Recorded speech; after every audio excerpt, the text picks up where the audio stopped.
Hello and welcome to my channel if this is the first video of mine that you are watching, but if it is not, welcome back. Today, as you can tell by the title, I am going to be hauling some books, and I have a lot of books in front of me. So I'm going to split this book haul up into two parts because I have a handful of books that I was so lucky to have been gifted over the Christmas season. And then I have an equal number of books that I purchased for myself around my birthday back in November and around Christmas time. So this first part of this book haul is going to be all of the books that I picked up for myself. So without further ado, let's dive right into the books. My cat Spencer has made his way onto my lap, but the first book that I picked up is Named of the Dragon by Susanna Kearsley. Susanna Kearsley is one of my favorite comfort authors. I read The Shadowy Horses by her in high school, and it was just the perfect book for me at the perfect time and remains one of my comfort reads. Named of the Dragon was actually re-released this past fall, and I made note of it when I saw that it was coming out, and then I stumbled across this older edition at the thrift store for only $3, so it had to come home with me. And in Named of the Dragon, we are following Lynette, who is a London literary agent who escapes to the coastline in rural England. There, she meets up with two witty authors and a charming antiques dealer and prepares to celebrate a quiet Christmas. However, she finds herself having a recurring dream with a monstrous creature and a pleading blue-robed woman with a golden-haired child. Soon, Lynn finds herself playing a role in an ancient drama, leading to a place where past and present intersect, a place whose secrets will change Lynn's life forever. I've read a handful of Kearsley novels now, and all of them feature similar themes in which we're following a female protagonist in some part of rural England or Scotland, and she finds herself embroiled in some plot of mystery or intrigue that has hints of the supernatural or is very heavy-handedly supernatural, and I love that. So I'm really looking forward to Named of the Dragon. The next book that I picked up is quite different, and that is Double Eagle by Dan Abnett, which is a Warhammer 40k book. And I picked up Double Eagle because my eye was first drawn to the second book in this duology, which follows a female fighter pilot, which I really want to read. But of course, I picked up Double Eagle first, and I'm excited to dive into it at some point this year. I have read a few different authors who write Warhammer 40k fiction, and Dan Abnett is by far my favorite because I love how he writes his characters. He writes amazing character development, and he writes characters that have really good depth. And I find with the Warhammer 40k verse, we are following familiar plots. We are following characters who are going up against a seemingly indestructible foe, and we are rooting for them to defeat the odds. And for me, it really helps to connect with those characters, to buy in to their plight and to root for them in the fight against chaos. So I'm excited to pick up Double Eagle. In this book, we are following a group of elite fighter pilots who are arriving on a world in their desperate hour. The forces of chaos are closing in, and their final push could well wipe out all human life on the planet. Thousands of refugees flee the Dark Armies, and the infamous Chaos fighter pilot Krell Cass Oberkon is always hunting the skies for more prey. And so it falls to the brave men and women of the Fantine Fighter Corps. Can they hold off the Chaos advance until reinforcements arrive? In the high-speed, white-knuckle terror of aerial combat, can they defeat an army possessed by demons? I do also like how Abnett writes action, so I feel like this book will be action-packed, and I'm looking forward to it. Then back around my birthday, I picked up Wooing the Witch Queen by Stephanie Burgis, and I read this a few weeks ago now, and I really enjoyed it. It is the first book in what I'm assuming is going to be a trilogy, The Queens of Villainy, and I know the second book is coming out soon or will have already come out when this video goes up. I found this to just be such an easygoing, lighthearted, cozy fantasy romance. It reminded me a lot of Apprentice to the Villain by Hannah Nicole Mayer, as well as Dreadful by Caitlin Rosakis, and Sarah Beth Durst, the author of The Spell Shop, is quoted on the cover here. But we are following Queen Saskia, who is a wicked sorceress, as well as Fabian, who is hired on as her librarian. But little does Saskia know that the wizard she is falling for is actually an imperial duke in disguise. He's on the run with perilous secrets on his trail and a fast-growing yearning for the wicked sorceress. When his identity is finally revealed, will their love save or doom each other? And there is yearning on the page. Our male character is a cinnamon roll, and I loved him so much. And I'm someone who typically hates when a false identity is at the root of a relationship or is the foundation of a relationship in a romance. But this book really endeared itself to me, and I found the characters to be lovable and silly and fun. I read this in the space of a day or two, and I really enjoyed it, and I will be picking up the sequel at some point in hopefully the near future. The next book that I picked up for myself is a non-fiction read, and that is Breakaway, The PWHL and the Women Who Changed the Game by Karissa Donkin. Now, more than a decade ago, when I was a young, eager journo student between my first and second year of university, I interned at the Telegraph Journal, which is New Brunswick's daily newspaper. And whilst I was a summer intern at the paper, Karissa Donkin was a fully fledged reporter. And I remember looking up to Karissa quite a bit, and I still do if I'm being honest, because I have followed what she has done in the investigative journalism world locally and nationally, and watch what she has accomplished by following the Women's National League and its launch and its success. And I have just been rooting for Karissa. So when I saw that she was coming out with her debut book, I had to pick it up.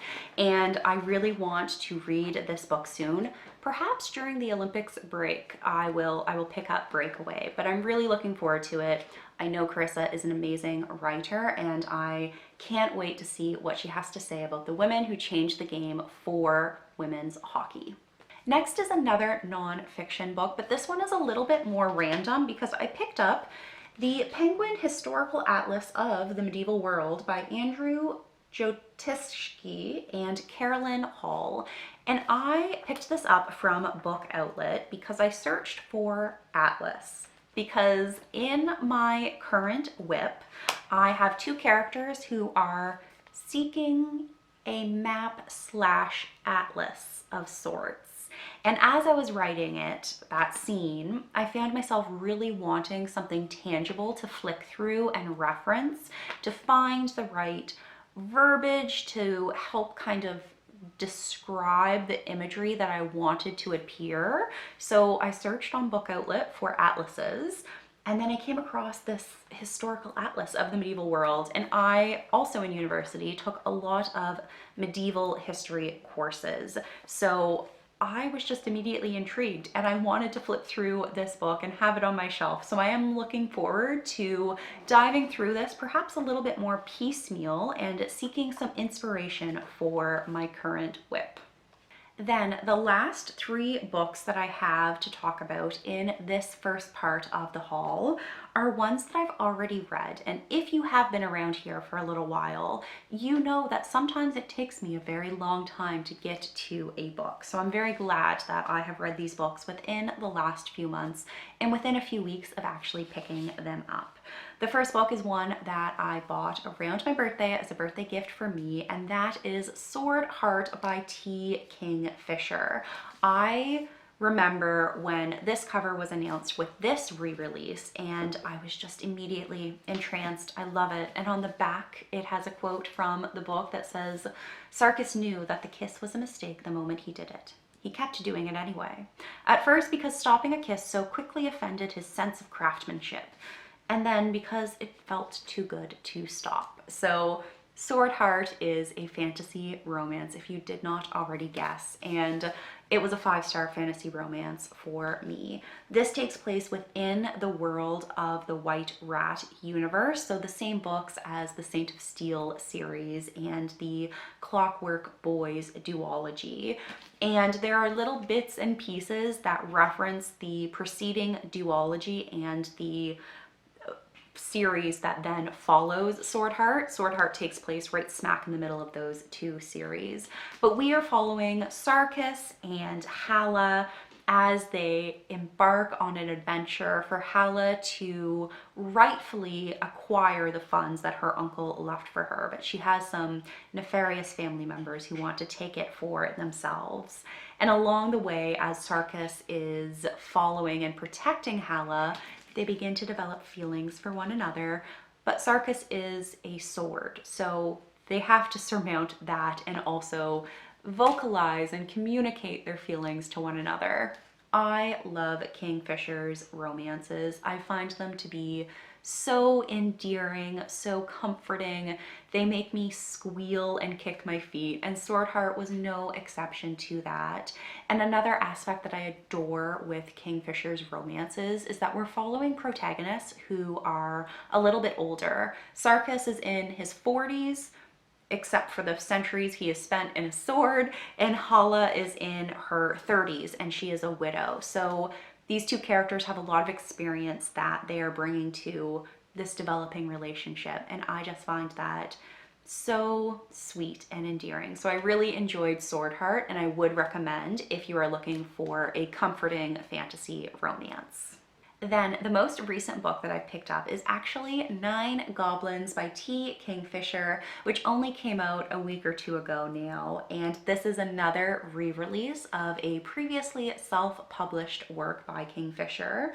And I love that she is getting all of her flowers right now. I think she deserves it so much.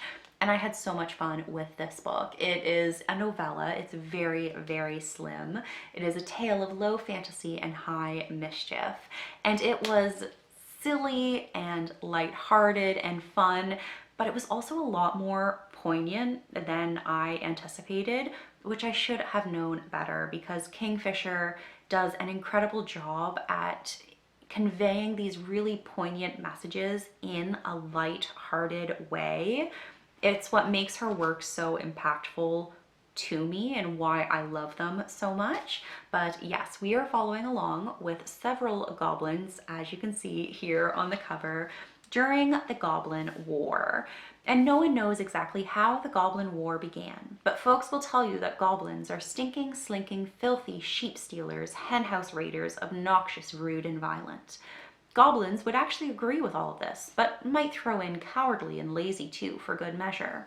But goblins don't go around killing people for fun, no matter what the propaganda posters say. And when a confrontation with an evil wizard lands a troop of goblins deep behind enemy lines, Goblin Sergeant Nasilka must figure out how to keep her hapless band together and get them home in one piece. Unfortunately, between them and safety lies a forest full of elves, trolls, monsters, and the most terrifying of creatures, a human being. There's also this very cute illustration on the inside cover of the book, the end papers. So I really enjoyed 9 Goblins, and if you are looking for a lighthearted, humorous fantasy that plays within some deeper themes and messaging, I would recommend 9 Goblins by T. Kingfisher. Then finally, the last book that I have to talk about today is one that I've already spoken about on the channel, and that is Tailored Realities by Brandon Sanderson, which is a short story collection, predominantly science fiction stories with a couple fantasy stories thrown in there. And I actually filmed a reading vlog with all of my thoughts and feelings and first reactions, which is already up on the channel. But if you didn't see that, the too long didn't read or too long didn't watch version of my final thoughts is that I enjoyed Tailored Realities, but I didn't love it. I think I gave this book 3.5 stars, something like that. This is definitely a collection that I would like to come back to in a year's time or 2 or 3 years time and see if distance has made my heart grow a little bit fonder, because I think if I had gone into Tailored Realities expecting a science fiction short story collection, I would have gotten on better with the stories than I did, because I was just expecting there to be more familiarity, more familiar fantasy Sanderson stories. So I enjoyed this book. I didn't love it. There were 3 very clear standout top stories for me, but yes, let me know if you have picked up Tailored Realities and what you thought of this collection, because I'd love to hear your thoughts. For now, this is going to be it for me. Those are all of the books that I've picked up within the last 3 months or so, and I have read a few of them as well, which I'm quite proud of. But thank you very much for watching this video, and I will be back soon with a new one. Bye for now. And I picked up who arrive on the beleaguered world of Enothos.